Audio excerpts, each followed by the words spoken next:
আজকে আমাদের অনলাইন ক্লাসের বিষয় লেখক রাজশেখর বসুর বাংলা ভাষায় বিজ্ঞান।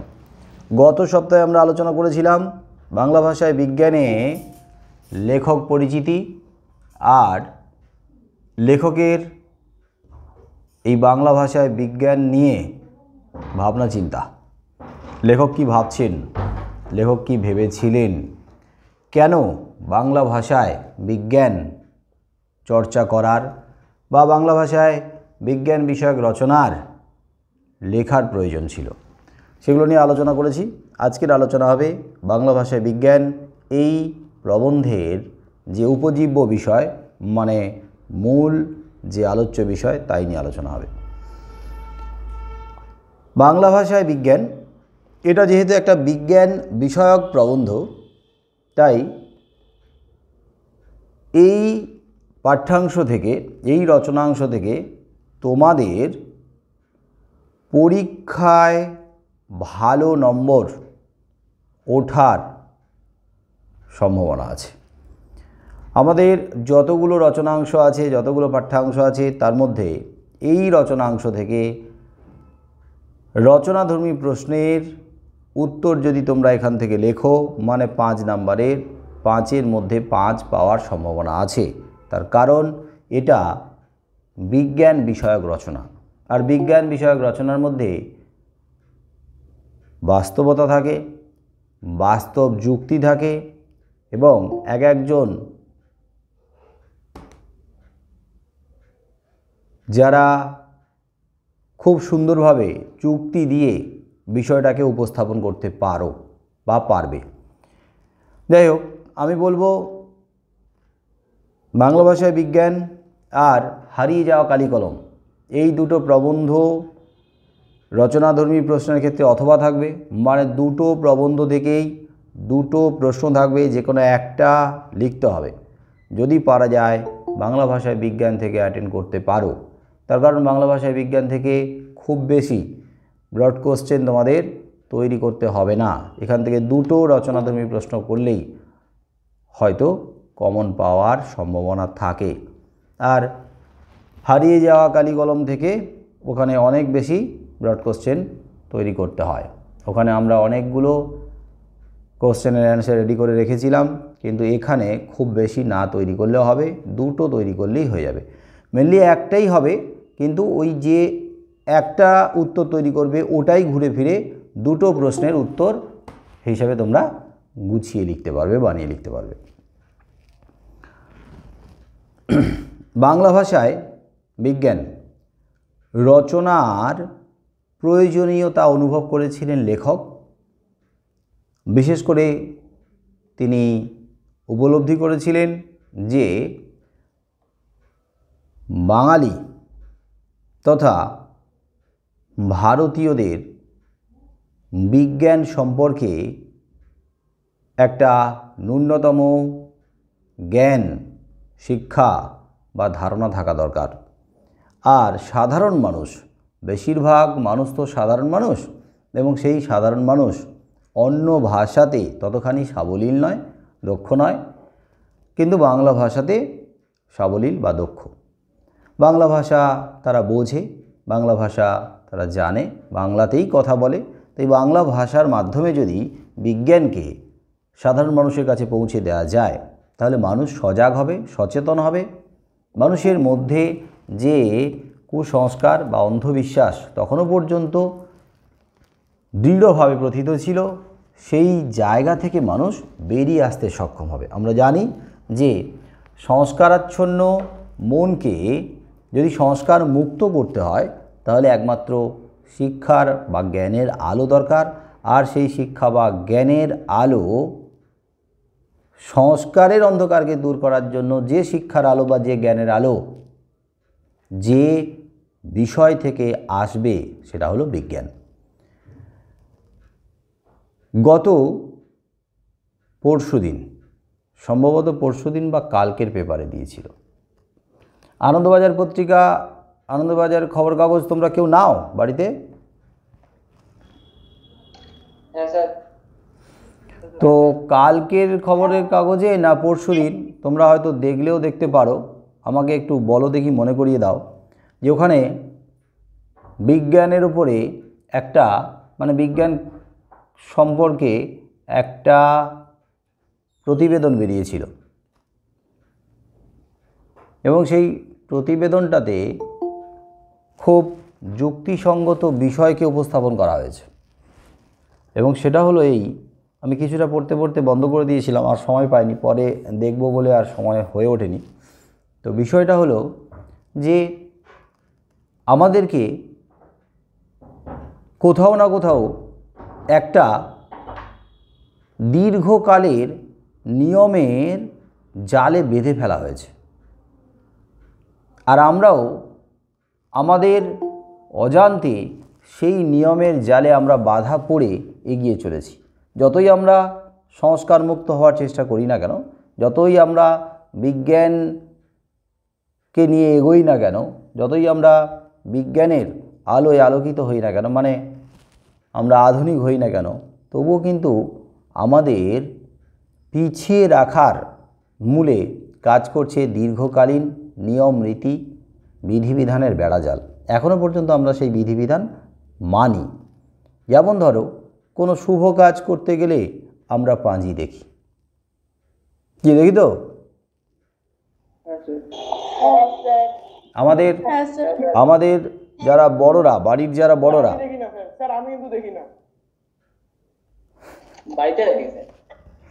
আমাদের যারা বাড়ির বড়রা তারা কিন্তু শুভ কাজ করতে গেলে পাঁজি দেখেন, তিথি নক্ষত্র দেখেন।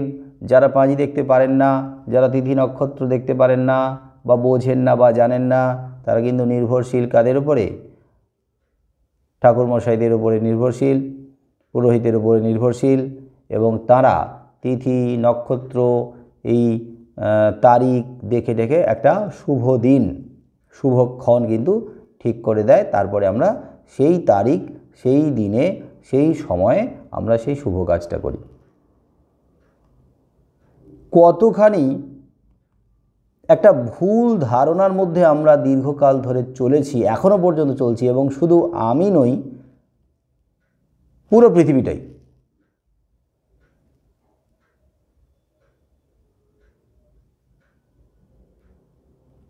এই তিথিতে, এই তারিখের, এই সময়ে, দিনক্ষণটা অত্যন্ত শুভ, এই লগ্নে এমন কাজটা করতে হবে। কারা ঠিক করলো? এই পাঁজিরটা কারা লিখেছে? এই পাঁজির তারিখ, এই পাঁজির এই সমস্ত যে নির্দিষ্ট দিন সময়, এই ক্ষণগুলো, শুভক্ষণগুলো কারা লিখেছে? মানুষ তো।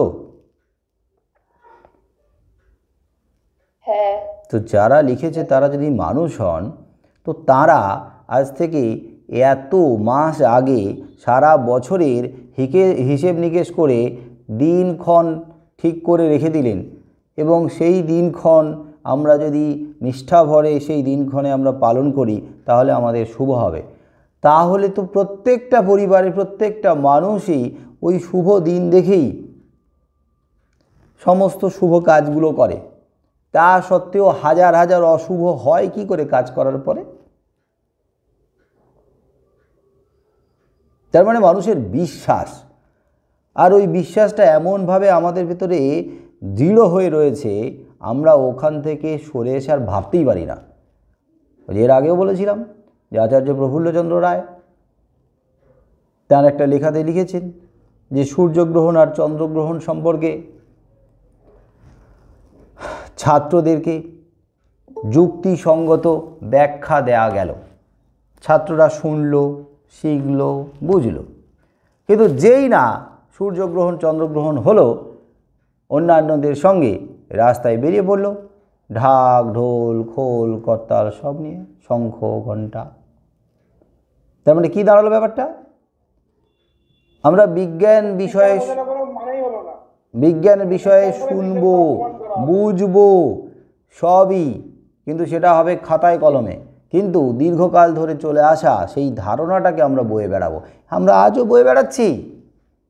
একবার ভেবে দেখো, এই কথা শুনলে বাড়ির বড়রা আমার উপরে খেপে যাবে, এটা আমি শিওর, তবে একবার ভেবে দেখো তোমরা যে বাড়ির বড়দের কাছে কোনো যুক্তি নেই যে আমরা তো পাঁজি দেখে, পাঁজির দিনক্ষণ দেখে সমস্ত শুভ কাজগুলো করি, তা সত্ত্বেও শুভ কাজ হয়ে যাওয়ার পরে বহু অশুভ কাজ হয়, বহু খারাপ ঘটে জীবনে। তাহলে পাঁজি দেখে ওই দিনক্ষণ ঠিক করে শুভ কাজ করার কী দরকার ছিল?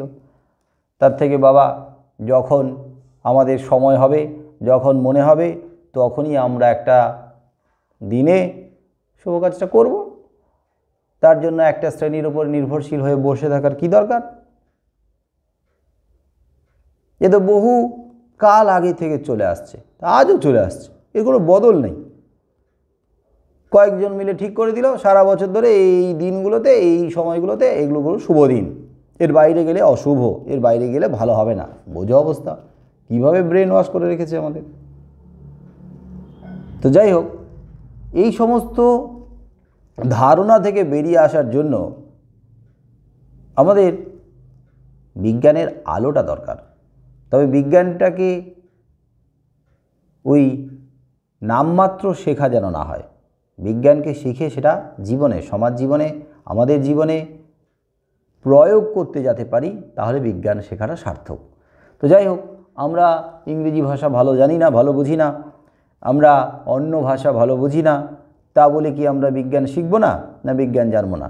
হ্যাঁ, বিজ্ঞান জানবো, বিজ্ঞান শিখব, আমরা সজাগ হব, সচেতন হব, আমাদের মন থেকে অন্ধবিশ্বাস, কুসংস্কার দূর হোক, কিন্তু আমরা ইংরেজি জানি না।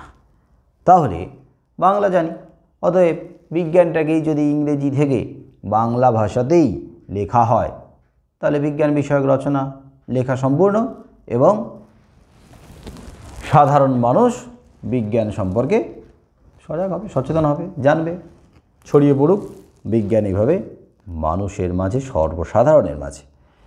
এইবারে যেটা নিয়ে আমাদের প্রশ্ন আসতে পারে এবং যে প্রশ্নের উত্তরটা আমাদের তৈরি করতে হবে, সেটা হলো এই যে বাংলা ভাষায় বিজ্ঞান রচনা করতে গেলে, বাংলা ভাষায় বিজ্ঞান লিখতে গেলে আমাদের অনেক রকমের বাধার সম্মুখীন হতে হচ্ছে।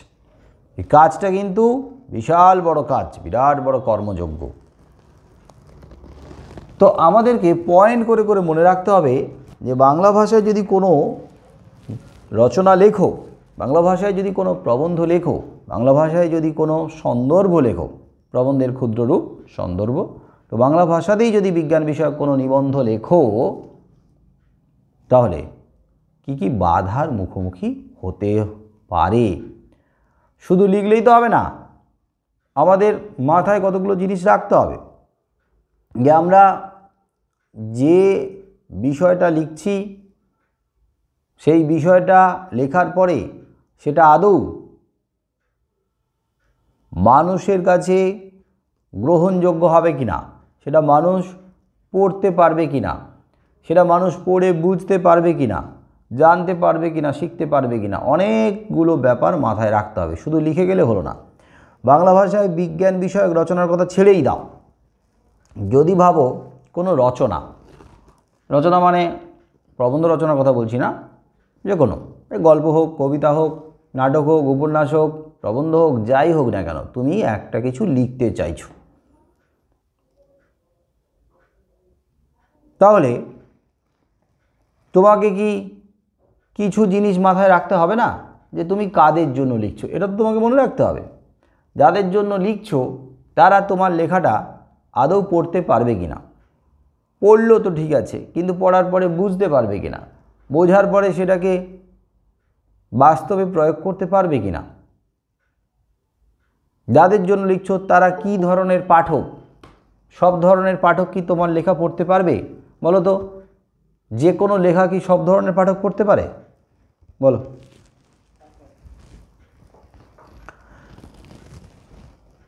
শুনতে পেলাম না, কেউ তো কিছু রেসপন্সই করলো না। কত ধরনের পাঠক রয়েছে, বিভিন্ন বয়সের পাঠক রয়েছে, কেউ আবার স্বল্প শিক্ষিত, কেউ আবার অর্ধশিক্ষিত, কেউ উচ্চশিক্ষিত, বিভিন্ন ধরনের পাঠক রয়েছে। তো তাদের জন্য লেখা বিভিন্ন ধরনের হতে হবে। একই ধরনের লেখা হলে অনেক সময় লেখার যে উদ্দেশ্য সেটা কিন্তু ব্যর্থ হয়ে যায়। এবারে আমাকে কে বলতে পারবে যে বাংলা ভাষায় বিজ্ঞান বিষয়ক রচনা লিখতে গিয়ে লেখক কতগুলো বাধার কথা বলেছেন, সেই বাধাগুলো কি কি? যদি আমরা পয়েন্ট করে মনে রাখতে পারি তাহলে আমাদের লিখতে সুবিধা হবে। কে বলতে পারবে? ছোট ছোট করে আপাতত বই দেখেই বলতে পারো যে বাংলা ভাষায় বিজ্ঞান চর্চা করতে গিয়ে কোন কোন বাধার, কোন কোন অসুবিধার সম্মুখীন লেখক হয়েছেন এবং সেই বাধাগুলো কিভাবে কাটিয়ে উঠতে হবে, সেই অসুবিধাগুলো, সেই সমস্যাগুলোর সমাধান কিভাবে হবে, সেটাও কিছুটা লেখক উপায় বাতলে দিয়েছেন। কিন্তু আগে বলো যে বাধাগুলো কি কি, যদি পারা যায় সিরিয়ালি বলতে পারলে খুবই ভালো হয়।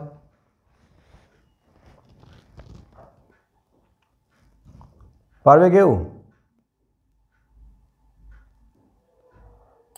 স্যার, পারিভাষিক শব্দের অপ্রাচুর্য,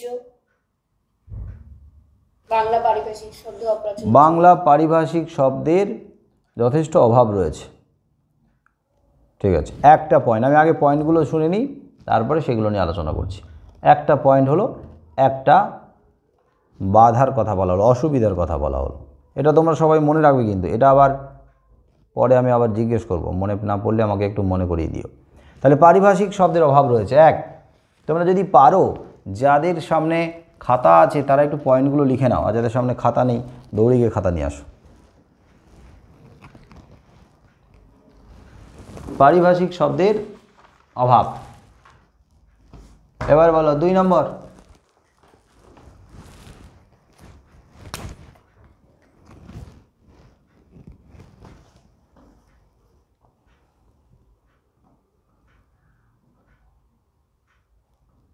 বই দেখেও বলতে পারো বলেছি, আমি তো আগের দিন এটাকে বোঝালাম, তো তখন তোমরা যদি পড়ে না থাকো তার আগে পর্যন্ত, তাহলে তারপরে 1 সপ্তাহ পেলে, তো একটু পড়ে রাখা, একটু দেখে রাখার দরকার ছিল।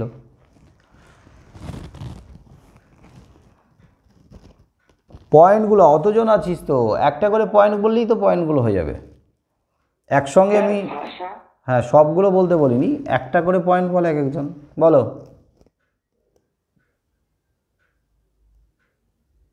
কি বললি? নবলীন, নবলীন, নবনীল পোদ্দার, বলো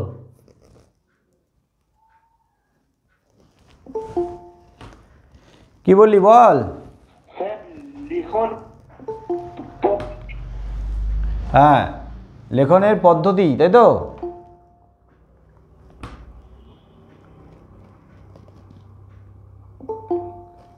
মানে রচনা পদ্ধতি, রচনা পদ্ধতি, রচনা পদ্ধতি যদি ভুল হয়, ঠিক না হয়, তাহলে কিন্তু অসুবিধা হবে। রচনা পদ্ধতি 2 নম্বর পয়েন্ট হলো। দুটো পাওয়া গেল।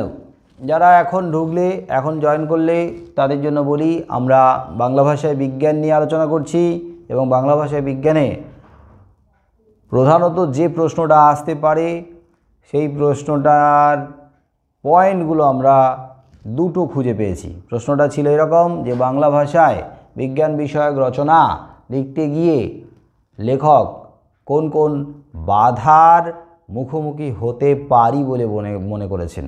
সেই বাধাগুলোর মধ্যে একটা হচ্ছে পারিভাষিক শব্দের অভাব। বাংলা ভাষায় বাংলা পারিভাষিক শব্দের যথেষ্ট অভাব রয়েছে, একটা হয়েছে। 2 নম্বর হয়েছে রচনা পদ্ধতির কথা বলেছে, যে রচনা পদ্ধতি যদি ঠিকঠাক প্রয়োগ করা না হয়, ভুল রচনা পদ্ধতি হলে, তাহলে বাংলা ভাষায় বিজ্ঞান রচনা ব্যর্থ হয়ে যেতে পারে। আর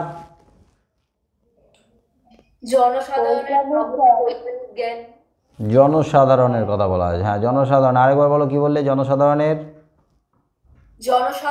নগণ্য বৈজ্ঞানিক জ্ঞান।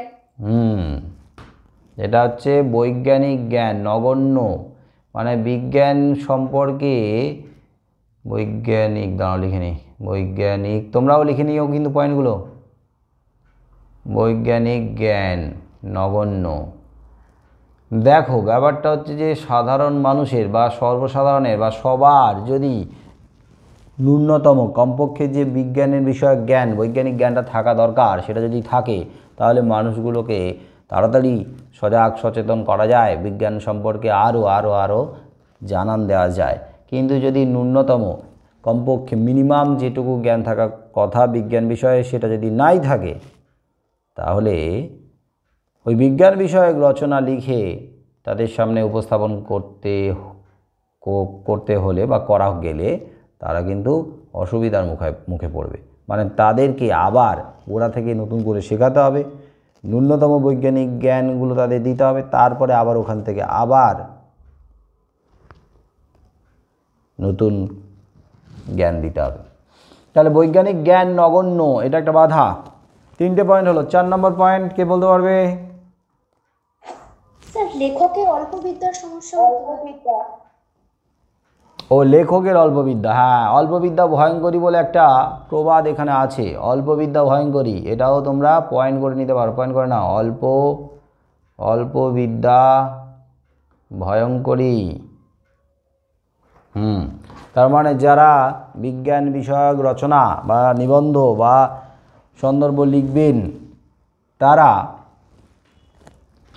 যদি বিজ্ঞানে জ্ঞান না রাখেন, মানে তাদের মধ্যে যদি বিজ্ঞান সম্পর্কে ধারণা না থাকে, ধারণা শুধু নয়, যথেষ্ট ডেপথ মানে বিজ্ঞানের উপরে যথেষ্ট দখল না থাকে, অল্প জ্ঞান হয় বিজ্ঞান বিষয়ে, তাহলে স্বাভাবিকভাবে বিজ্ঞানের যে তথ্যগুলো ঠিকঠাক করে উপস্থাপন করতে পারবে না।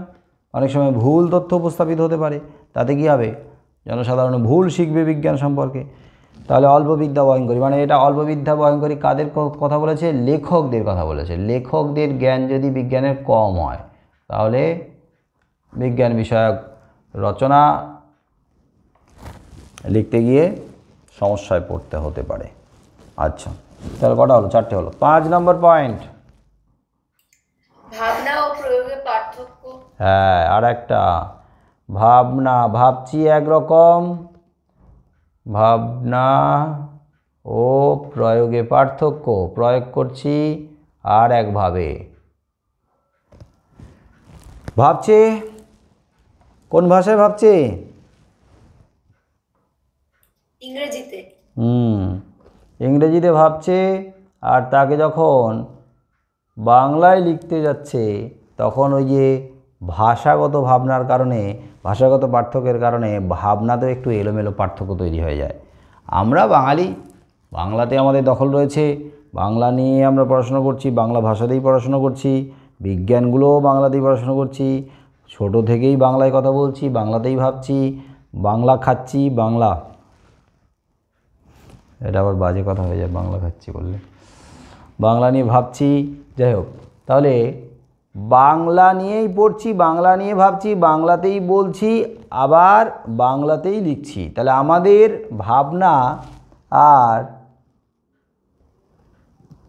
ভাবনা আর প্রয়োগের মধ্যে কি পার্থক্য আছে? আমরা কি ইংরেজিতে ভাবি, বাংলায় লিখি?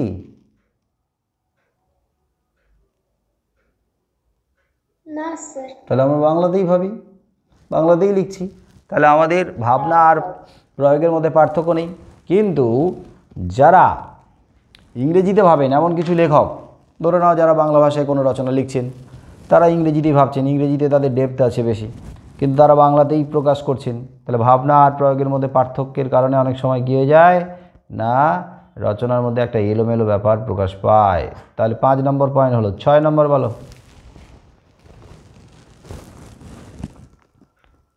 পারিভাষিক শব্দ বর্জন। একটা পারিভাষিক শব্দের অভাব ছিল, কম ছিল, হ্যাঁ। আর একটা হতে পারে পারিভাষিক, হ্যাঁ বলছি পারিভাষিক, লিখে নাও, পারিভাষিক শব্দ বর্জন। তার মানে কোনো লেখক মনে করেন কি না, পারিভাষিক শব্দ বাদ দিয়ে দেবো, কোনো পারিভাষিক শব্দ ব্যবহার করবই না, পারিভাষিক শব্দ পুরো বাদ দিয়েই আমরা বাংলায় ওই বিজ্ঞান বিষয়ক রচনা লিখব। তো পারিভাষিক শব্দ বাদ দিয়ে যদি তারা লেখেন, তাহলে তারা কি করবে? যা ছিল সেটাকেই রেখে দেবে, বা যে শব্দের পরিভাষা পাওয়া গেল না সেই শব্দটাকে তারা সহজ করে বাংলায় লিখবে। যেমন উদাহরণ দেওয়া আছে, ধরে নাও অমেরুদণ্ডীর বদলে যদি লেখা হয় যেসব জন্তুর শিরদাঁড়া নেই, এটা চলতে পারে। কিন্তু আলোক তরঙ্গের পরিভাষা না লিখে যদি এটাকে এইভাবে ঘুরিয়ে লেখা যায় যে আলোর কাঁপন বা আলোর নাচন, এটা কিন্তু একটু বিজ্ঞানের বিষয়টা বুঝতে কঠিন হয়ে যায়। মানে অনেকে মনে করেন যে পারিভাষিক শব্দ বাদ দিয়ে ইংরেজিতে যেটা আছে ওটাকেই রাখবেন, সেটা অনেক জায়গায় করা যায়। কিন্তু আবার কেউ কেউ মনে করেন যে পারিভাষিক শব্দ না রেখে বরং আমরা ওটাকে একটু ঘুরিয়ে অন্যভাবে বাংলাতে লিখব দীর্ঘ করে, তো সেক্ষেত্রে কী হয়, অর্থটা উল্টোপাল্টা হয়ে যায়। তাহলে এটা গেল পারিভাষিক শব্দ বর্জন বলে একটা পয়েন্ট গেল। আর কিছু অলংকারের প্রয়োগ। হ্যাঁ, এটা একটা ভালো পয়েন্ট। অলংকারের প্রয়োগ করতে গিয়েই অনেক গণ্ডগোল করে ফেলে। লিখে নাও পয়েন্ট, অলংকারের প্রয়োগ। বলো তো, সাহিত্যে অলংকার আর বিজ্ঞান বিষয়ক রচনায় অলংকার, দুটোর মধ্যে কোনটা বেশি গ্রহণযোগ্য এবং শুনতে ভালো লাগবে?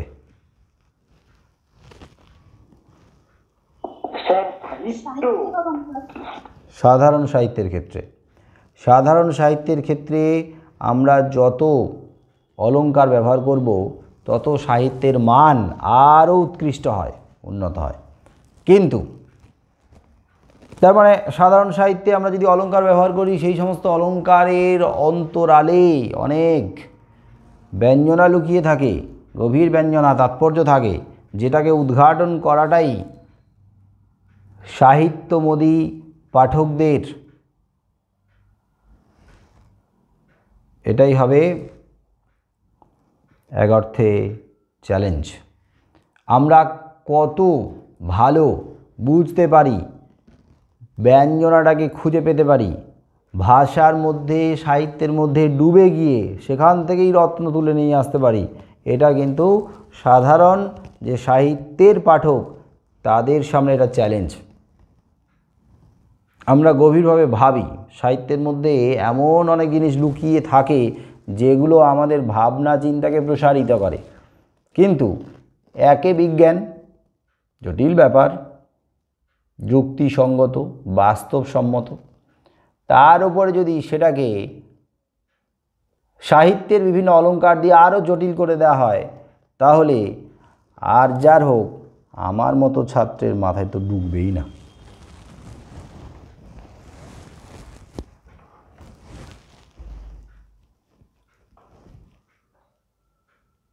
ওই জন্য আমাকে বাংলা নিয়ে পড়তে হয়েছিল, নাহলে আমি বিজ্ঞান নিয়েই পড়তাম।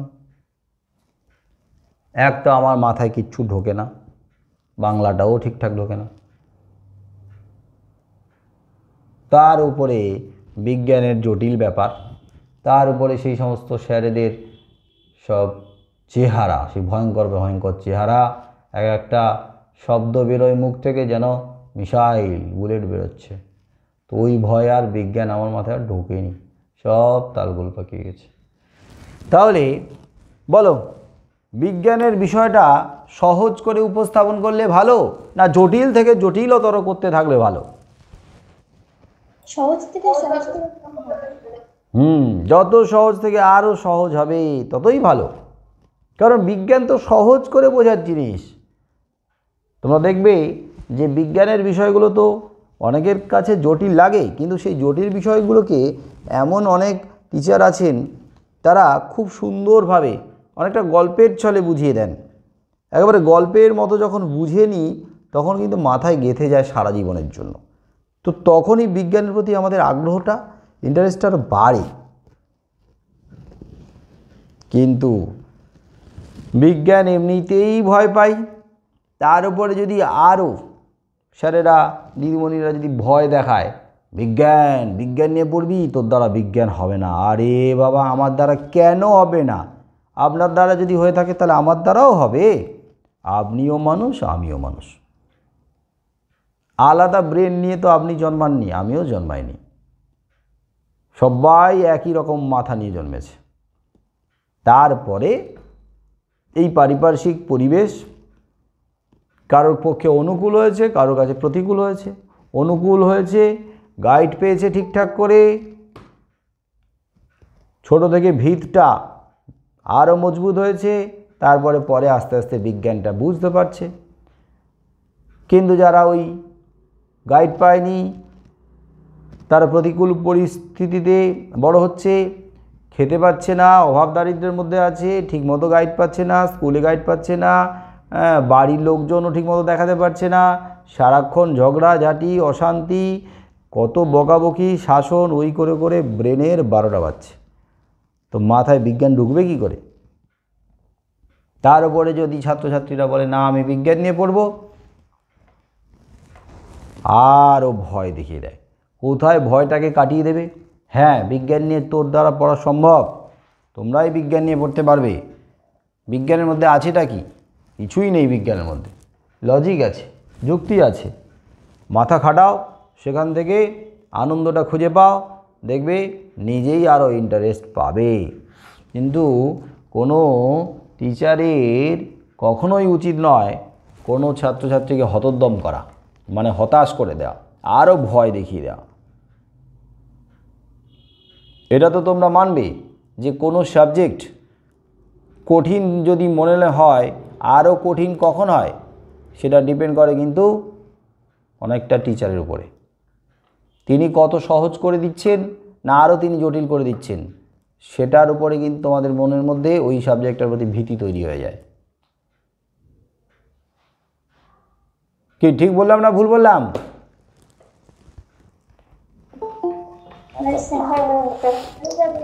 এটা তো ঠিকই যে কোনো কোনো সাবজেক্ট দেখবে খুব ভালো লাগে, কারণ সেই সব সাবজেক্টগুলোকে এত সুন্দর করে কেউ কেউ উপস্থাপন করে, তুলে ধরে, ব্যাখ্যা করে, ভালো লাগে। আবার দেখা যাচ্ছে কোনো কোনো সাবজেক্ট জটিল লাগছে, কঠিন যা লাগছে, কারণ যিনি ব্যাখ্যা করবেন তিনি ঠিকমতো বোঝাতে পারছেন না, গুছিয়ে তুলে ধরতে পারছেন না, স্টুডেন্টদের কোথায় আটকে যাচ্ছে, কেন বুঝতে পারছেন না, সেই জায়গাটাকে বোঝার চেষ্টা করছেন না, তাই আরও কঠিন, আরও জটিল হয়ে যাচ্ছে। তো ব্যাপারটা হচ্ছে যে সব সাবজেক্ট প্রত্যেকের দ্বারাই বোঝা সম্ভব, কিন্তু আমরা কেন বুঝতে পারি না? কারণ আমাদেরকেই বোঝে না, তো আমরা কি করে বুঝবো সাবজেক্টটা? তাহলে কোন প্রসঙ্গ নিয়ে আলোচনা করতে গিয়ে এই সমস্ত কথা বললাম? বলো, কোন পয়েন্ট নিয়ে আলোচনা করতে যাচ্ছিলাম? আমি করছিলাম অলংকার, না?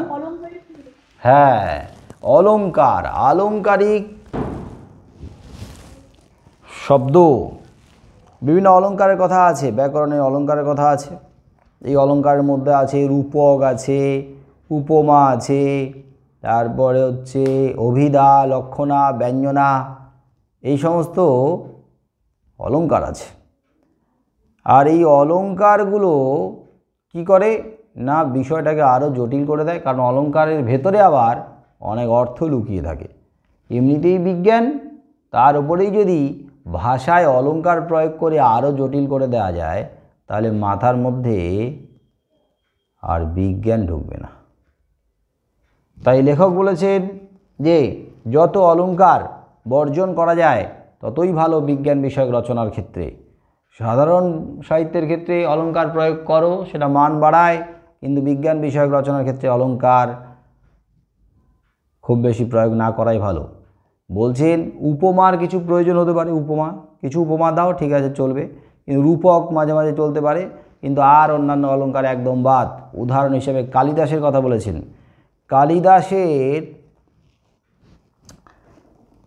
কাব্যের একটা লাইন এখানে দেওয়া হয়েছে, মেঘদূতম, এই কাব্যের একটা লাইন, হিমালয় যেন পৃথিবীর মানদণ্ড। হিমালয় যেন পৃথিবীর মানদণ্ড, এইটা একটা উপমা। এখন হিমালয়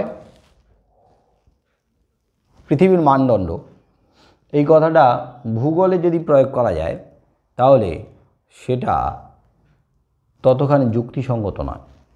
হিমালয় পৃথিবীর মানদণ্ড, এটা যদি সাহিত্যের ক্ষেত্রে প্রয়োগ করা হয় তাহলে সাহিত্যের যারা পাঠক তারা এটাকে নিয়ে গভীরভাবে ভাববে। কি বলতে চাইছেন কবি? হিমালয় পৃথিবীর মানদণ্ড কেন বলছেন? হিমালয় সেটা সাহিত্যের যুক্তি দিয়ে, ভাবনা দিয়ে, কল্পনা দিয়ে সাহিত্যের মতো করে ব্যাখ্যা করবেন, কিন্তু এটা ভূগোলের ক্ষেত্রে যুক্তিসঙ্গত নয়। কারণ ভূগোলে বাস্তবটা থাকে, ভূগোলেও কিন্তু লজিক থাকে, ভূগোলেই থাকে বিজ্ঞান, বিজ্ঞানের বিষয়গুলো কিন্তু ভূগোলেও জড়িয়ে রয়েছে। কল্পনা দিয়ে মন গড়া বিষয় দিয়ে ভূগোল হয় না, বাস্তবতা দিয়েই হয়। যাই হোক, তাই লেখক বলেছেন যে বৈজ্ঞানিক প্রসঙ্গের যে ভাষা, সেই ভাষা অত্যন্ত সরল হবে, স্পষ্ট হবে, সেখানে কিন্তু জড়তা থাকবে না। তাহলে ভাষার কথা তোমরা আরেকটা পয়েন্ট করতে পারো, বুঝলে? একটা তো ওই যে অলঙ্কারের প্রয়োগের উপর একটা পয়েন্ট হয়েছে, 8 নম্বর পয়েন্ট করে রাখতে পারো যে সহজ সরল ভাষা। ভাষা অত্যন্ত সরল স্পষ্ট, তার মানে সহজ সরল স্পষ্ট হবে। ভাষা লিখে রাখো, বিজ্ঞান বিষয়ক রচনার ভাষা সহজ সরল ও স্পষ্ট হবে।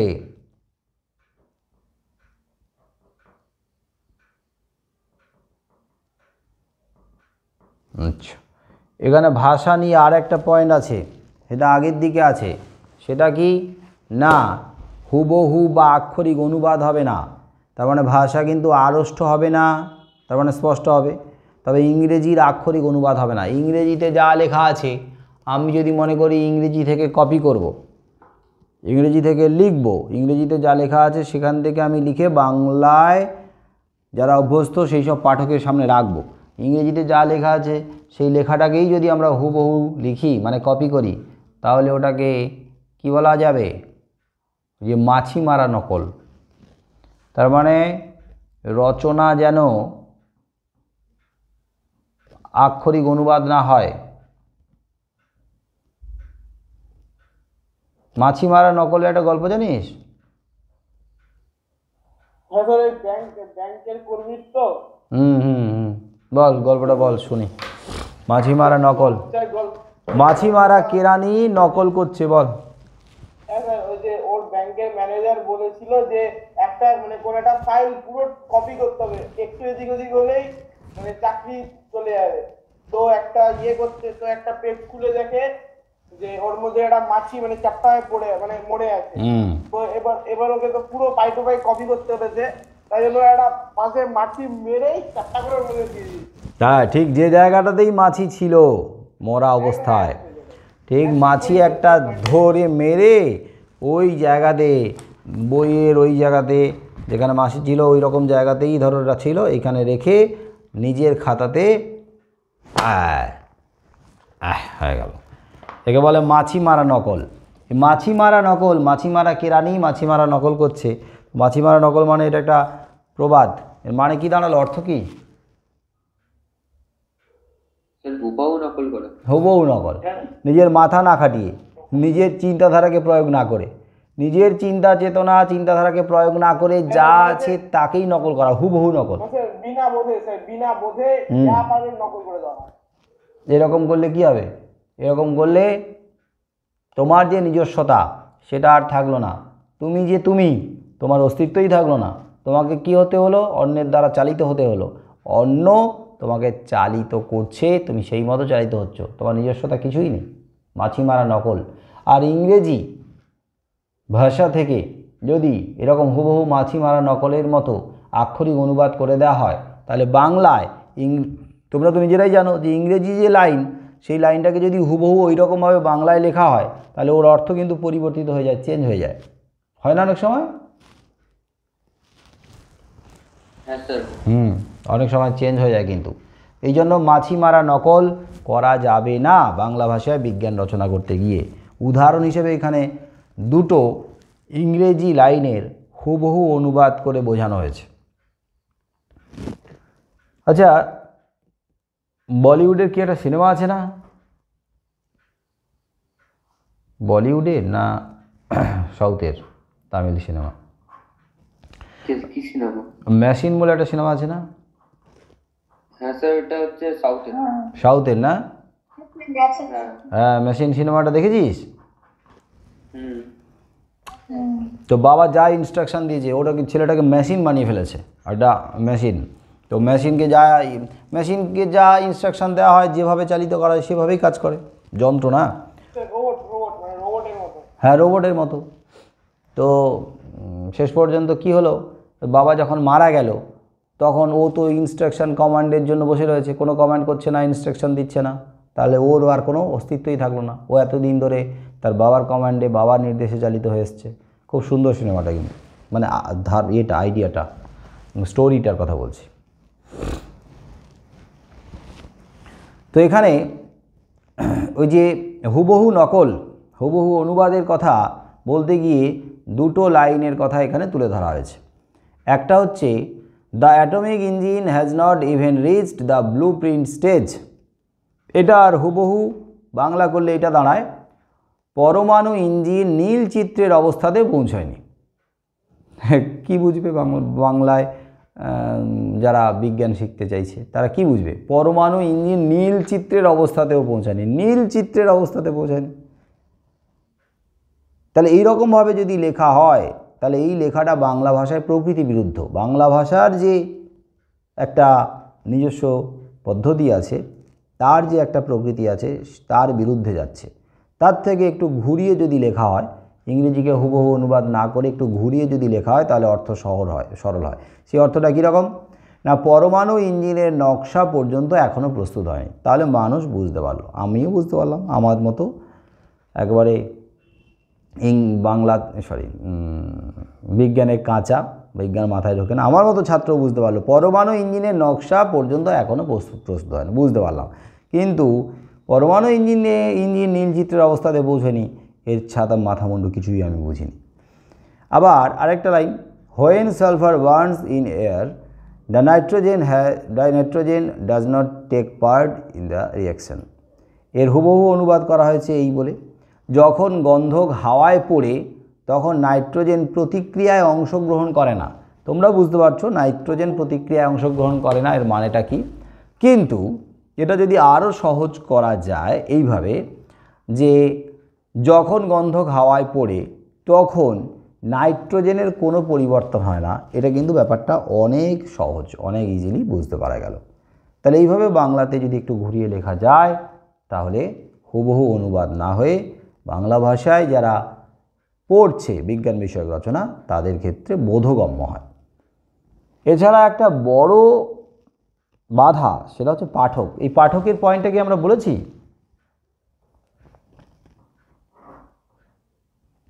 বলো, পাঠকের পয়েন্ট আগে এসছে? আসেনি তো?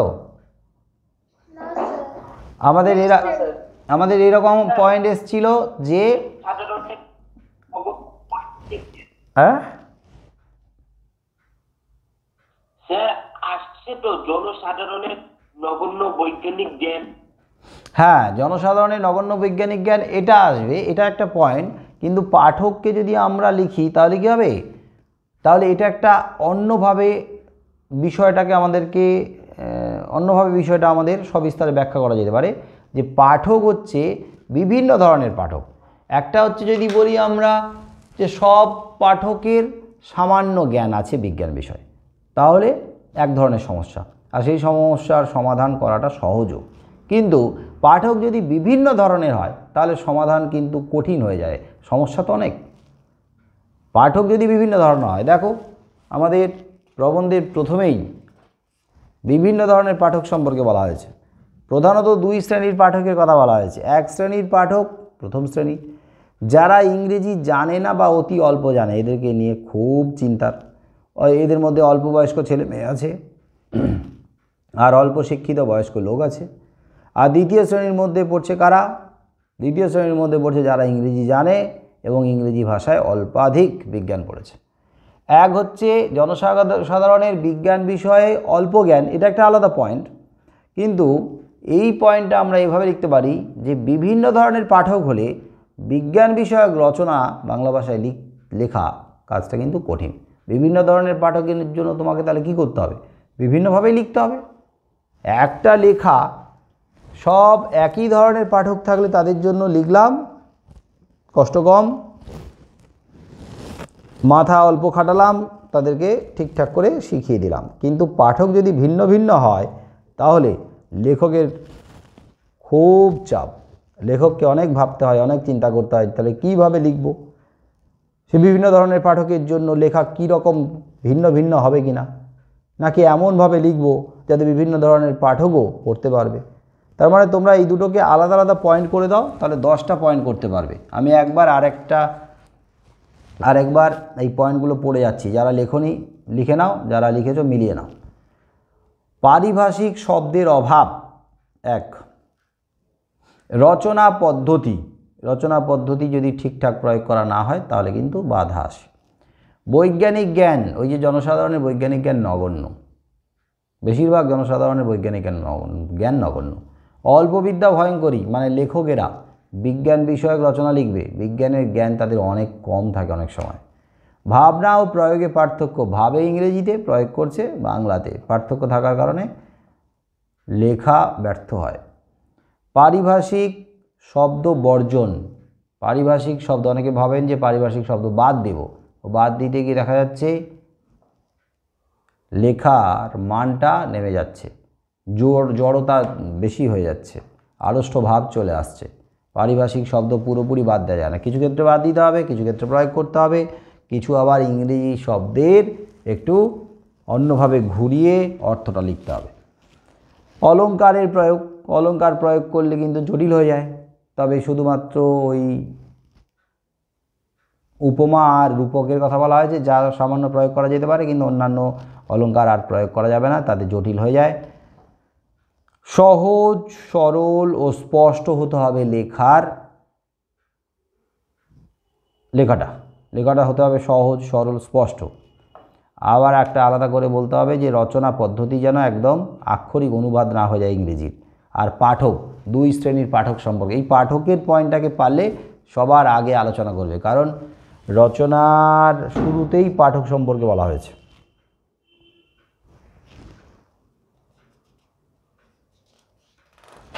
এবার একটু পরিভাষা নিয়ে আলোচনা করি। পারিভাষিক শব্দের কথা আসছে, পরিভাষা নিয়ে আলোচনা করি। আচ্ছা, পরিভাষা কি জিনিস? খায় না মাথায় দেয়। পরিভাষা সম্পর্কে কার ধারণা আছে? বলো। Scientific word, technical word. এই টেকনিক্যাল ওয়ার্ডের একটা নির্দিষ্ট অর্থ থাকবে, তাই পরিভাষা। যেমন আমি সহজ করে, কোনো একটি বিষয় যে মানে বিশেষ অর্থ থাকে। হ্যাঁ, কোনো একটা শব্দের একটা বিশেষ অর্থ থাকবে। দেখা গেল একটা নতুন শব্দ তৈরি করা হলো, নতুন শব্দ ক্রিয়েট করা হলো, সেই শব্দটা ইংরেজি ভাষার শব্দ। এরকম ধরনের শব্দ এর আগে আসেনি, এখন নতুন নতুন জিনিস উদ্ভাবিত হচ্ছে, নতুন নতুন জিনিসের জন্য নামকরণ করতে হচ্ছে, নতুন নতুন শব্দ তৈরি হচ্ছে। যেমন মোবাইল, তো মোবাইল আগে ছিল? কম্পিউটার আগে ছিল? ইন্টারনেট আগে ছিল? ইমেল আগে ছিল? তাহলে এগুলো ছিল না যখন, এগুলো নতুন নতুন আসছে, তাই ইংরেজি ভাষায় এই শব্দগুলোর উৎপত্তি। কিন্তু এখন এই শব্দকে আমাদের বাংলা ভাষাতে একটা নির্দিষ্ট অর্থ দিয়ে প্রয়োগ করা হবে। আমরা সেটাকে বাংলাতেই প্রয়োগ করব, বাংলা ভাষাতেই প্রয়োগ করব, তবে হুবহু নয়, ওই শব্দটার একটা নির্দিষ্ট অর্থ করব বাংলাতে, যেটাকেই বলা হচ্ছে পরিভাষা, ইংরেজিতে বলছে টেকনিক্যাল ওয়ার্ড। যেমন ধরো মোবাইল তো ইংরেজি ওয়ার্ড, আমরা মোবাইলটাকে মোবাইল হিসেবে ব্যবহার করছি, মোবাইল নামেই ব্যবহার করছি, কিন্তু বাংলার যে পারিভাষিক যে তালিকা রয়েছে, মানে পরিভাষার যে তালিকা রয়েছে, সেই তালিকাতে এই মোবাইলের একটা পরিভাষা তৈরি করা হয়েছে, মানে একটা নির্দিষ্ট অর্থ, এবং সেটা বাংলাতে সর্বগ্রহণযোগ্য, সবার দিক থেকে গ্রহণযোগ্য।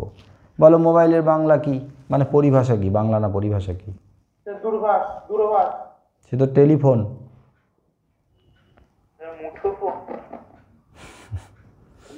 মুঠোফোন বলে জলভাস। চলভাস, চলতে চলতে ভাষা, চলতে চলতে হাঁটতে হাঁটতে কথা বলি আমরা মোবাইলে, তাহলে চলভাস। তাহলে চলভাস হলো মোবাইলের পরিভাষা, টেকনিক্যাল ওয়ার্ড, যেটা ওই পারিভাষিক শব্দের তালিকার মধ্যে অন্তর্ভুক্ত হয়ে গেছে। কলকাতা বিশ্ববিদ্যালয়, তারপরে বঙ্গীয় সাহিত্য পরিষদ, এরা এই পরিভাষা তৈরির দায়িত্ব নিয়েছিল। প্রথমে নিয়েছিল বঙ্গীয় সাহিত্য পরিষদ, তারপর নিয়েছিল কলকাতা বিশ্ববিদ্যালয়। বলো কলকাতা বিশ্ববিদ্যালয় কত সালে প্রতিষ্ঠিত হয়? 1857 সালে, মহাবিদ্রোহের বছরে।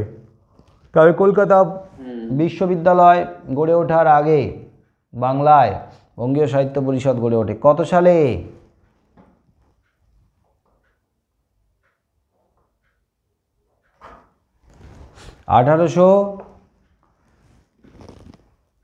কলকাতা বিশ্ববিদ্যালয়ের পরবর্তীতে গড়ে ওঠে, সরি, 1893 সালে, রাইট, 1893 সালে পরবর্তীতে গড়ে উঠেছিল।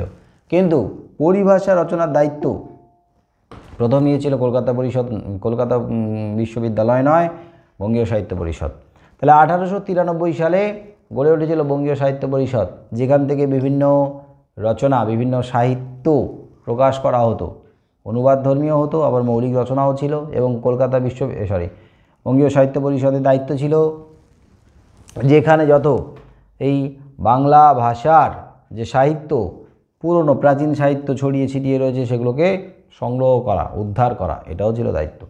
এই যে বঙ্গীয় সাহিত্য পরিষদের হাত ধরে আমাদের বাংলা ভাষার প্রথম নিদর্শন চর্যাপদ প্রকাশিত হয়েছিল, যার আবিষ্কারক সম্পাদক ছিলেন Haraprasad Shastri.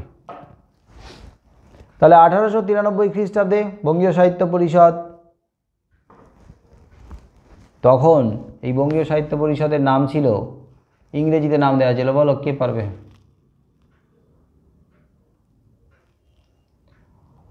Bengal academy of literature. Bengal academy of literature. এবং পরের বছর, এটা হচ্ছে 1894-তে, এটা বঙ্গীয় সাহিত্য পরিষদ নাম দেওয়া হলো। যাই হোক, বঙ্গীয় সাহিত্য পরিষদ দেখলো যে বাংলায় অনেক পারিভাষিক শব্দের প্রয়োজন আছে, কারণ দিন যাচ্ছে, সভ্যতা উন্নত হচ্ছে, নতুন নতুন জিনিস আবিষ্কার হচ্ছে, সেই সমস্ত জিনিসের নামকরণ বিদেশি ভাষায় দেওয়া হচ্ছে। তাহলে আমাদের বাংলাতেও সেই সব জিনিসের হুবহু নাম ইংরেজিতে না ঢোকে, মানে বাংলা ভাষাতে না ঢোকে, যদি আমরা সেই সমস্ত ইংরেজি শব্দের নামগুলোকে বাংলাতে একটা নির্দিষ্ট অর্থে প্রকাশ করি, নির্দিষ্ট নামে প্রকাশ করি, সেই পারিভাষিক শব্দ, তাহলে আমাদের বাংলা ভাষার যে ভাণ্ডার, সেটা আরও সমৃদ্ধ হবে, পরিণত হবে, পরিপূর্ণ হবে। এই ভাবনা থেকে উদ্যোগ নেওয়া শুরু, এবং বঙ্গীয় সাহিত্য পরিষদ শুরু করলো পরিভাষা তথা পারিভাষিক শব্দ রচনায়। কিন্তু তারা রচনা করতে গিয়ে বেশিরভাগ ক্ষেত্রে, মানে 99% ব্যর্থ হয়ে গেছে। এই ব্যর্থ হওয়ার কারণ কি বলা হয়েছে? কারণ ইন্ডিভিজুয়ালি এক্সপেরিমেন্ট করতে, হ্যাঁ,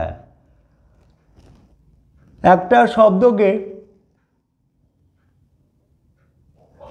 যখন 5 জন মিলে আলাদা আলাদা করে পারিভাষিক শব্দে পরিণত করছে, তখন দেখা যাচ্ছে কি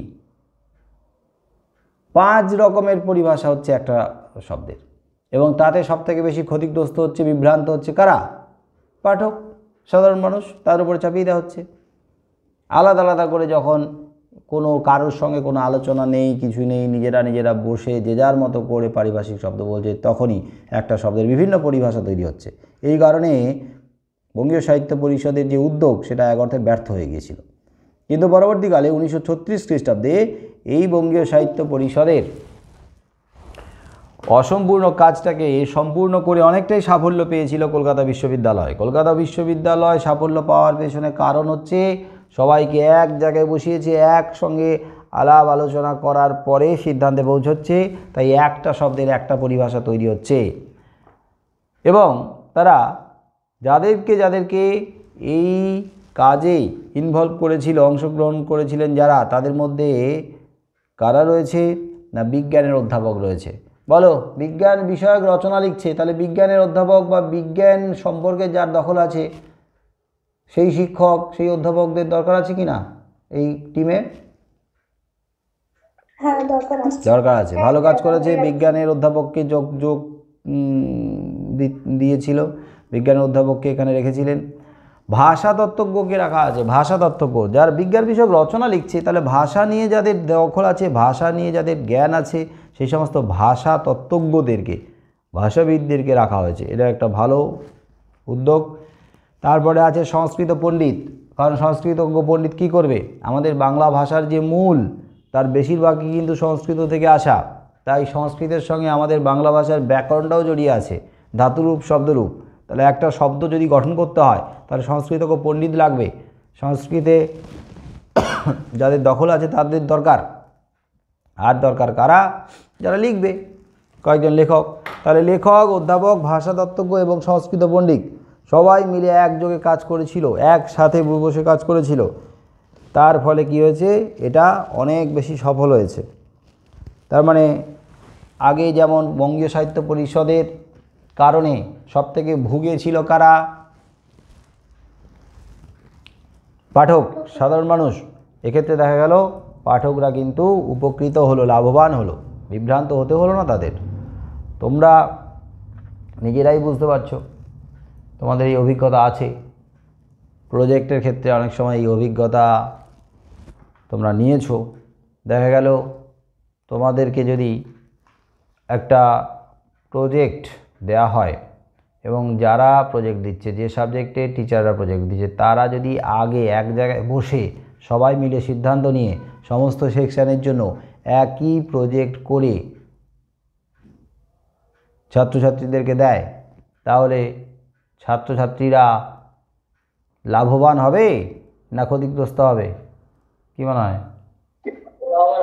লাভবান হবে। তোমরা কখন ক্ষতির মুখে পড়ো, কখন তোমরা হ্যারাসমেন্টের মুখে পড়ো? যখন দেখা যায় টিচারদের মধ্যে কোনো সদ্ভাব নেই, আলোচনাই নাই, যে যার মতো বিচ্ছিন্নভাবে প্রজেক্ট দিচ্ছে, কোনো রকমের ইউনিটি নেই। তখন সবথেকে বেশি সাফার করছে কারা? টিচাররা না, কারা? ছাত্ররা। গার্লসের ছাত্রীরা, বয়েজের ছাত্ররা, কোয়েটের ছাত্রছাত্রীরা। রাজায় রাজায় যুদ্ধ হয়, উলু খাগড়ার প্রাণ যায়। উলু খাগড়ার লিডারটাকে সৌত্রিক সাহা।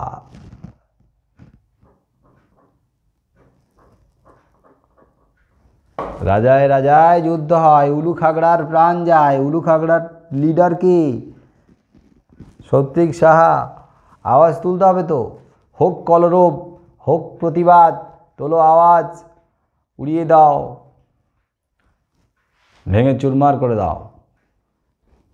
এত বড় স্পর্ধা টিচারদের, ছাত্রদেরকে হ্যারাসমেন্টে ফেলা।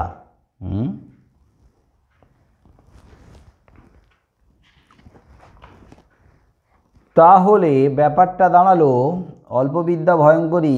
এই প্রবাদটার প্রসঙ্গে বলা হয়েছে যে কিছু কিছু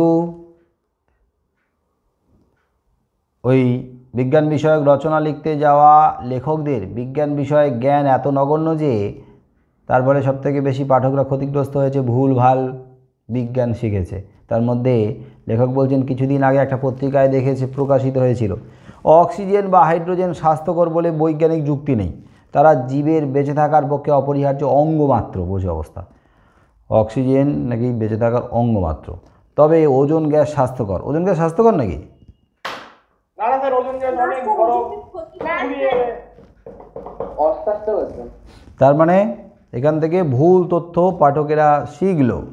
আর আমরা কিন্তু খবরের কাগজের উপরে, আমরা খবরের চ্যানেলের উপরে কিন্তু অনেকটাই বিশ্বাস করি, এক অর্থে চোখ বন্ধ করে বিশ্বাস করি। আমরা ওটাই উদাহরণ হিসেবে টানি।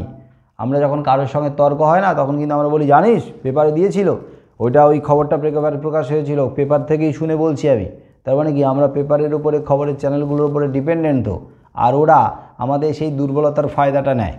আমরা যখন চোখ বন্ধ করে ভাবি, বিশ্বাস করি, ভরসা করি ওদের উপরে, যা খবর দিচ্ছে সবই সত্যি, আর তখনই কী করছে? তখনই আমাদেরকে গোল গোল ঘোরাচ্ছে, গোলক ধাঁধায়। তাই সবসময় খবরের কাগজের উদাহরণ হিসেবে টানবি না। দিনকে রাত করতে পারে, রাতকে দিন করতে পারে, এমন অনেক খবর আছে।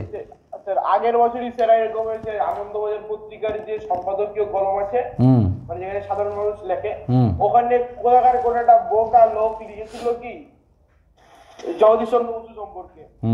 কারণ লিখেছে যে যুক্তি দেখাচ্ছে জগদীশ চন্দ্র বসু কখনোই বলেননি নাকি গাছেদের প্রাণ নেই। তিনি বলেছিলেন গাছেদের কোষ আছে, গাছেরা জল খায়, কিন্তু গাছেদের প্রাণ নেই। এটা ছিল তার যুক্তি। গাছেদের প্রাণ নেই বলেছিলেন? হ্যাঁ, না যে লিখেছে সে বলছে যে তিনি শুধু বলেছিলেন যে গাছের কোষ আছে, গাছেরা জল খায়, গাছেরা ঘুমায়, গাছেরা অক্সিজেন নেয়, কিন্তু তিনি কখনো এটাই বলেননি যে গাছেদের প্রাণ আছে। এরকম একটা মানে বেসলেস যুক্তি। যার কোষ আছে, যে জল খায়, কিন্তু সে জীব না, এরকম একটা যুক্তি লেখক খাড়া করতে চেয়েছে। তো তার পাল্টা হিসেবে দুদিন পর একটা লোক একদম ঝেড়ে কাপড় পরিয়ে দিয়েছে। কোষ আছে, জল খায়, শ্বাস প্রশ্বাস নেয়, বাড়তে থাকে, কিন্তু সবই করে, কিন্তু প্রাণ নেই। অদ্ভুত যুক্তি। যাই হোক, তো আমরা তো বুঝেছি কি আসল আর কি নকল, কোনটা ঠিক আর কোনটা বেঠিক। তো বাংলা ভাষায় বিজ্ঞান নিয়ে মোটামুটি যা আলোচনা হলো তাতে আমার মনে হয় তোমরা লিখতে পারবে। মেনলি হচ্ছে এই পয়েন্টগুলোকে পারলে লেখার পরে মুখস্থ করে নাও, তারপরে একবার দেখবে উত্তরটা পড়ে নিলে, উত্তরটা যদি ভুলেও যাও, ভুলে গেলেও কিচ্ছু যায় আসে না, পয়েন্টগুলো মনে থাকলে তারপরে যুক্তি দিয়ে বানিয়ে লিখতে পারবে। কারণ এটা বিজ্ঞান বিষয়ক রচনা, এখান থেকে যতটা বানিয়ে ভালো করে যুক্তিসঙ্গত করে লিখতে পারবে ততই নাম্বারটা ভালো পাবে 5-এর মধ্যে, তাই 5 পাওয়ার সম্ভাবনা এখানে আছে। এবারে এই যে বাধাগুলোর কথা বলা হলো, এই বাধাগুলো পেরোনোর জন্য কোন কোন উপায় দরকার, যা যা হওয়া উচিত, বাধাগুলো তার এইগুলো থেকে বেরিয়ে আসার জন্য, এই অসুবিধাগুলোর থেকে বেরিয়ে আসার জন্য, এই বাধা থেকে কাটিয়ে ওঠার জন্য ঠিক এর উল্টো যুক্তি দিলেই বাস বাধাগুলো থেকে বেরিয়ে আসা যাবে। লেখক কি কি বাধার কথা বলেছে তাহলে এই পয়েন্টগুলো দেবে। তাহলে বাধা থেকে বা বাধা পেরোনোর জন্য কি কি করা উচিত, এই পয়েন্টগুলোতে যা যা বাধা আছে সেই বাধাগুলোর পাল্টা যুক্তি দেবে, তাহলে বাধাগুলো পেরিয়ে যাবে। কি বুঝতে পারলে? আর কারোর এটা নিয়ে কোনো প্রশ্ন আছে খুব একটা? এবারে দেখো এখানে অনেক শব্দ আছে যেগুলো দুর্বোধ্য, যেগুলোর অর্থ তোমরা জানো না, তো সেগুলোর অর্থ তোমরা সহায়িকা থেকে একটু হেল্প নাও, ঠিক আছে? ইংরেজি লাইনের, তারপরে ওয়ার্ডের, তারপরে কঠিন কঠিন শব্দের অর্থগুলো তোমরা সহায়িকা থেকে নিয়ে মুখস্থ করে নাও, তারপরে টেক্সটটা পড়ো, তারপরে নোট পড়ো, এবং সহায়িকাতে যে উত্তরগুলো দেওয়া আছে, নানা প্রশ্নের উত্তরগুলো দেওয়া আছে সেগুলো পড়ো, তাহলে ক্লিয়ার হয়ে যাবে। খুব বেশি আর অসুবিধা এখানে আমার মনে হয় নেই। একটা দুটো শব্দের ক্ষেত্রে হতে পারে, ওই শব্দের অর্থগুলো তোমরা সহায়িকা থেকে নিয়ে নাও, তাহলে বুঝতে পারবে। স্যার আমার একটা প্রশ্ন আছে। বলো কি প্রশ্ন? স্যার এই যে টেকনিক্যাল ওয়ার্ড নেই স্যার, ইংরেজিতে একটা ওয়ার্ড আছে ইনফরমেশন টেকনোলজি বলে, স্যার বাংলা করা হচ্ছে তথ্য প্রযুক্তি। স্যার এটা একটা স্যার মাছি মারা নকলের মতো হয়ে গেছে না স্যার? ইনফরমেশন টেকনোলজি, ইনফরমেশন মানে তথ্য, টেকনোলজি মানে প্রযুক্তি। হ্যাঁ, কিছু কিছু ক্ষেত্রে তো হুবহু নকল করা হয়েছেই, সেটা যে দোষের সে তাও নয়, অর্থযুক্ত আছে, কিন্তু কিছু কিছু ক্ষেত্রে এরকম অর্থযুক্ত, মানে কিছু কিছু ক্ষেত্রে এরকম হুবহু নকল করলে শুনতেও ভালো লাগে না, দেখতেও ভালো লাগে না। যাই হোক, আর 12টা বাজতে কিছুক্ষণ বাকি রয়েছে, আমি একটু ওই যে প্রতিবেদন নিয়ে একটা আলোচনা করে দিই। হ্যাঁ বলো স্যার, ওই যে 9 আর 10 নম্বর পয়েন্টটা কি বলছিলেন? 9 নম্বরে বলেছিলাম যে আক্ষরিক অনুবাদ যেন না হয়, আক্ষরিক অনুবাদ মানে হুবহু অনুবাদ যেন না হয়, যা লেখা আছে তাকেই অনুবাদ করলে জটিল হয়ে যায় ব্যাপারটা। আর 10 নম্বরে বলেছিলাম পাঠক নিয়ে, 2 শ্রেণীর পাঠক নিয়ে আলোচনা করবে। পাঠকের পয়েন্টটা তোমাদের টেক্সটে একদম প্রথম প্যারাগ্রাফে আছে, ফার্স্টে আছে, ঠিক আছে। তো হ্যাঁ, কি যেন প্রতিবেদন নিয়ে একটু আলোচনা করে দিই। হ্যাঁ, প্রতিবেদনটা এক হচ্ছে প্রতিবেদন, লেখার যে নির্দিষ্ট পদ্ধতি, সেই পদ্ধতি শিখতে গেলে রীতিমতো পড়াশোনা করতে হয়। ওই যে জার্নালিজম নিয়ে, মাস কমিউনিকেশন নিয়ে যারা পড়াশোনা করে তারা কিন্তু এই সমস্ত লেখার পদ্ধতিটাকে আয়ত্ত করতে পারে। তো সেই জায়গা থেকে সরে এসে আমাদেরকে একটা কী বলবো, একটা অনেক বয়সের আগে একটা ইম্যাচিওর অবস্থাতে কিন্তু এটাকে শিখতে হচ্ছে। তো সেটা আমি নিজেও যে পুরোপুরি সেই পদ্ধতি জানি তাও নয়, তাও আমি তোমাদেরকে বলছি। সাধারণত আমরা খবরের কাগজগুলোতে যেভাবে প্রতিবেদন লেখা দেখি সেই পদ্ধতিকে আমরা অনুসরণ করব। আর ব্যাকরণ বইয়ে আছে কিছু, সহায়িকাতেও দেওয়া আছে, সেই পদ্ধতিটাকে আমরা অনুসরণ করব। তো প্রতিবেদন, ধরো কোথাও এমন কোনো ঘটনা ঘটেছে, সে ঘটনা যে দুর্ঘটনা হতে পারে, মানে কোনো অঘটনের উপরে হতে পারে, খারাপ কিছুর উপরে হতে পারে, ভালো কিছুর উপরে হতে পারে। তো সেই ভালোই হোক আর খারাপ হোক, সেই ঘটনার উপরে, সেই বিষয়টার উপরে তোমাকে একটা প্রতিবেদন লিখতে হবে। 5 নম্বরের যেহেতু প্রতিবেদন, বুঝতেই পারছো শব্দসীমা কত হওয়া উচিত।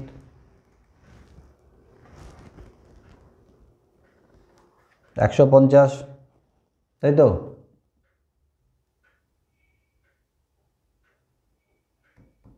কিরে, প্রতিবেদনের শব্দসীমা কত? 150 না, না কম? 100টা। নাম্বার 5 আছে প্রতিবেদনে, 5 নাম্বার তো? হ্যাঁ স্যার। 5 নাম্বারে তোমাদের কাছে কি কোনো দেওয়া ছিল যে কম বেশি 150টি শব্দ। ওই তো, তাহলে 150টি। এই যে আমার কাছে আছে 150টি লেখা আছে। তাহলে 150টা শব্দের মধ্যে প্রতিবেদন লিখতে হবে। এবং এই প্রতিবেদন লেখার আগে সবার উপরে একটা টাইটেল থাকবে, শিরোনাম।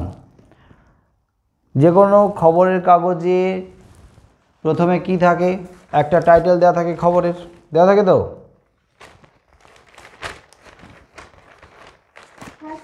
এই দেখো, আমি একটা খবরের কাগজ হাতে নিয়েছি। আমরা খবরের কাগজটা খোলার পরে কি করি? আগে কি ছোট ছোট লেখা পড়ি না টাইটেলগুলো পড়ি? আগে টাইটেলগুলো দেখি, 1 পৃষ্ঠার টাইটেলগুলো দেখে সেই টাইটেলটা দেখি যে ওই টাইটেলটা কত ভালো। ওই টাইটেলটা যখন আমাদের দৃষ্টি আকর্ষণ করে তখন আমরা ইন্টারেস্ট পাই, দেখি, ওই লেখাটার ভেতরে ঢুকি। তো লেখাটার ভেতরে ঢোকার আগে আমরা কি দেখি? সাব টাইটেলটাকে দেখি যে এই লেখাটা যে বিষয় নিয়ে সেটা আসলে কোথাকার লেখা, ঘটনাটা কোথাকার। তা প্রথমে দেওয়া থাকে কি, একটা জায়গার নাম দেওয়া থাকে, তার আগে দেওয়া থাকে প্রতিবেদনটা কে লিখেছে। এটা যদি কোনো পেপারের প্রতিবেদন হয় তাহলে তার নিজস্ব সংবাদদাতা থাকে, তাহলে লেখা থাকে নিজস্ব সংবাদদাতা। তারপরে থাকে ধরো জায়গাটা, সেই জায়গা যদি শিলিগুড়ি হয় শিলিগুড়ি, তারপরে কমা দিয়ে কী থাকে? তারিখটা থাকে, যেই দিনকার ঘটনা সেই দিনকার তারিখটা থাকে। তো ওপরে তাহলে একটা টাইটেলের জন্য 1 নাম্বার, মার্কস কিন্তু 1 পাট করে থাকে। সাব টাইটেলের জন্য আরেক নাম্বার, 2 নাম্বার গেল এদিকে, বাকি 3 নাম্বার গেল লেখার বিষয়ে। এবং এই লেখার বিষয়টা যখন তোমরা লিখবে মিনিমাম 2টো প্যারাগ্রাফে চেঞ্জ করে লিখবে, 2টো প্যারাগ্রাফ। প্রথমে ধরো লিখলে 30 থেকে 40টা শব্দ একটা প্যারাগ্রাফ, সেখানে মূল ব্যাপারটা লিখবে, কোথায় হয়েছে, কি হয়েছে না হয়েছে, সেই মূল ব্যাপার জিসটা থাকবে। তারপরে প্যারা চেঞ্জ করে পরের বাকি শব্দতে ডিটেলে লিখবে। এরকম মূলত 2টো প্যারাগ্রাফে লিখলে ভালো হয়। তাহলে একটা ফার্স্ট থাকবে টাইটেল, শিরোনাম, তারপরে থাকবে সাবটাইটেল, তারপরে থাকবে একটা প্যারাগ্রাফ ছোট করে 1/3, 3 ভাগের 1 ভাগ থাকবে ফার্স্ট প্যারাগ্রাফে, প্যারা চেঞ্জ হবে, ডিটেলে আলোচনা করা হবে। তো তোমরা এটাকে ফলো করো, কিছু ক্ষেত্রে পেপার থেকে আর কিছু ক্ষেত্রে ব্যাকরণ বই থেকে। খবরের কাগজে দেখো যে খবরগুলো একটু ছোট করে দেওয়া আছে, একদম সরু করে কলামে দেওয়া আছে, সেইগুলো দেখো, এবং 2-3টে প্যারাগ্রাফে চেঞ্জ করে লেখা আছে। আর প্রত্যেকটারই টাইটেল আছে, সাবটাইটেল আছে। তাহলে টাইটেলটা একটু বড় বড় করে লিখতে হবে, সাবটাইটেল একটু ছোট হবে, তার থেকে আরও ছোট হবে লেখার বিষয়টা। এবং প্রতিবেদনের ক্ষেত্রে যদি পরীক্ষার সময় দেয়, এরকম নির্দিষ্ট করে উল্লেখ করে দেয় যে অমুক জায়গার, ধরো বলে দিল যে উত্তরপ্রদেশের ট্রেন দুর্ঘটনা, এরকম একটা জায়গা দিয়ে দিল, তারিখ দিয়ে দিল। তার মানে কি হবে, তোমার ওই সময়ের ওই জায়গার ট্রেন দুর্ঘটনা সম্পর্কে যদি বাস্তব তোমার ধারণা অভিজ্ঞতা না থাকে, তাহলে তুমি মন গড়া লিখতে পারবে না। কিন্তু যদি এরকমভাবে দেয় যে তোমাদের স্কুলের বিজ্ঞান প্রদর্শনীর উপরে একটা প্রতিবেদন লেখো, তাহলে ঠিক আছে। কোনো এলাকায় জলা জমি বুঝিয়ে সেখানে ফ্ল্যাট বাড়ি হচ্ছে, তার উপরে একটা প্রতিবেদন লেখো, তাহলে এটা লেখা যাবে। কিন্তু নির্দিষ্ট করে যদি বলে দেয় যে ভারতের মঙ্গল অভিযানের সাফল্য নিয়ে একটা প্রতিবেদন লেখো, তাহলে কী হবে, তোমার মঙ্গল অভিযান সম্পর্কে সমস্ত রকমের তথ্যগুলো তোমার জানা থাকা উচিত। না জানা থাকলে তুমি বাণী লিখতে পারবে না। এই জন্য এই প্রতিবেদনের সঙ্গে আমাদের তৈরি করে রাখতে হবে সংলাপ। সংলাপটা লেখা তুলনামূলকভাবে অনেক সহজ, কারণ সংলাপে ওই রকমভাবে নির্দিষ্ট করে তথ্য না দিয়েও যে বিষয়টা নিয়ে লিখতে বলবে, সংলাপ রচনা করতে বলবে, অর্থাৎ ডিবেট টাইপের, যুক্তি পাল্টা যুক্তি, দুই বন্ধুর মধ্যে হতে পারে, বাবা ছেলের মধ্যে হতে পারে, ভাই দুই ভাইয়ের মধ্যে হতে পারে, যাই হোক না কেন, যে পাল্টা যুক্তি আবার যুক্তি, যুক্তি পাল্টা যুক্তি। এবং সেটা এটা দিয়ে দিল যে প্লাস্টিকের ক্যারি ব্যাগ এর ওপরে একটা সংলাপ রচনা করো। তাহলে তুমি দিলে প্লাস্টিকের ক্যারি ব্যাগের পক্ষে, তোমার বন্ধু দিল বিপক্ষে। তো পক্ষে বিপক্ষে করতে করতে যেটা সমাজের জন্য ভালো সেই যুক্তিটাকে শেষ পর্যন্ত তোমাকে দাঁড় করাতে হবে।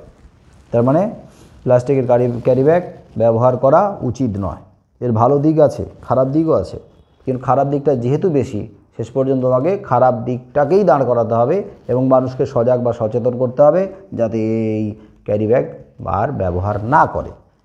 তাহলে এই সমস্ত বিষয় দিলে যুক্তি দিয়ে লেখা যায়, কিন্তু একদম নির্দিষ্ট করে দিয়ে যদি সেটাকে লিখতে বলে যা তথ্য তোমার জানা নেই, তাহলে লিখতে গিয়ে কঠিন হয়ে যাবে। এই জন্য প্রতিবেদনটা তৈরি করে রাখলেও চেষ্টা করবে, প্রতিবেদন যদি তোমাদের কি বলবো মানে পড়ার মধ্যে আসে, জানার মধ্যে আসে, তাহলে লেখো। আর যদি মনে হয় তথ্যগুলো জানো না, তাহলে বানিয়ে লেখার দরকার নেই, তার থেকে সংলাপ রচনা করো, কারণ সংলাপ রচনাতে মোটামুটি যুক্তি পাল্টা যুক্তি দিতে পারবে। দু এক লাইন তোমরা একটু হাই হ্যালো করবে বন্ধুদের সঙ্গে, হ্যাঁ কেমন আছিস, কী রে অনেক দিন তোর দেখা নেই ইত্যাদি, আবার কেউ বলবে হ্যাঁ হ্যাঁ অনেক দিন তো দেখতে পাইনি। তারপরে আস্তে আস্তে প্রসঙ্গে ঢুকে যাবে। হ্যাঁ, তো শুনলাম এইরকম একটা ব্যাপার এই নিয়ে, তো এইরকমভাবে নিয়ে তোমরা লজিক বিষয়টাতে অবশ্যই যেন যুক্তি থাকে, অনেকটাই যুক্তি থাকে। ওই রকম প্রথমে দেখা হলো হাই হ্যালো করে ওই সারাক্ষণই গল্প করে কাটিয়ে দিলে এরকম যেন না হয়। শেষ পর্যন্ত দেখা গেল ঠিক আছে বাই টাটা, আবার দেখা হবে বাড়ি যাই বলে শেষ করে দিলে, তাহলে তো ওটা সংলাপ হলো না। মাঝখানে যেন মাল মশলা থাকে, বুঝে গেল? ওটা নিজেরা বাড়িতে প্র্যাকটিস করো বই দেখে দেখে। ওটার প্র্যাকটিসটা খুব বেশি করানো যাবে না সংলাপ আর প্রতিবেদনের, ওটা নিজেদেরকেই যুক্তি দিতে হবে, ভাবতে হবে, লিখতে হবে না, খুব বেশি লেখার দরকার নেই, জাস্ট পড়ো আর ভাবো, তাহলেই লজিক দিতে পারবে। কারণ তোমরা বড় বড় বাঙালি যারা অনেক বেশি যুক্তিবাদী, তোমরা জানো তোমরা আমরা বিশ্ব জয় করতে পারি যুক্তি দিয়ে। অতএব আমাদের প্রতিবেদনে বা সংলাপ রচনায় খুব বেশি অসুবিধা হওয়ার কথা নয়, আমরা ঘন্টার পর ঘন্টা বকবক করতেই পারি। আর কিছু কারোর জিজ্ঞাসা?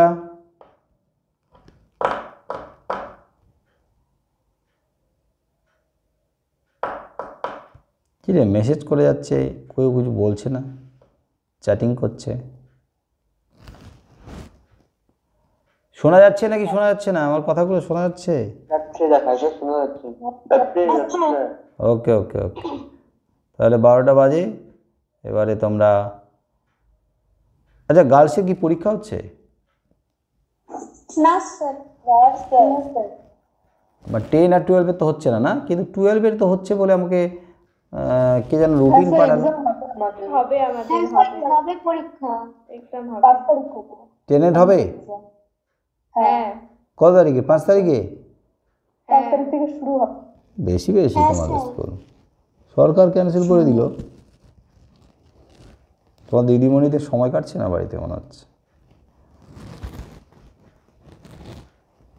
সময় কাটছে না, পরীক্ষা নেবে, খাতা টাতা দেখবে, দারুণ ব্যাপার। যে বাবা সবই রেকর্ড হয়ে যাচ্ছে রে এগুলো। ঠিক আছে, আজকে এই পর্যন্ত।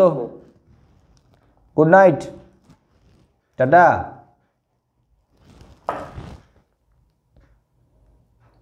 কে রে, কেউ গুড নাইট জানায় না কেন রে? সবার কি ব্যাড নাইট নাকি? হ্যাঁ, good night, good night, good night, good night, tata tata, good night, good night, শুভরাত্রি।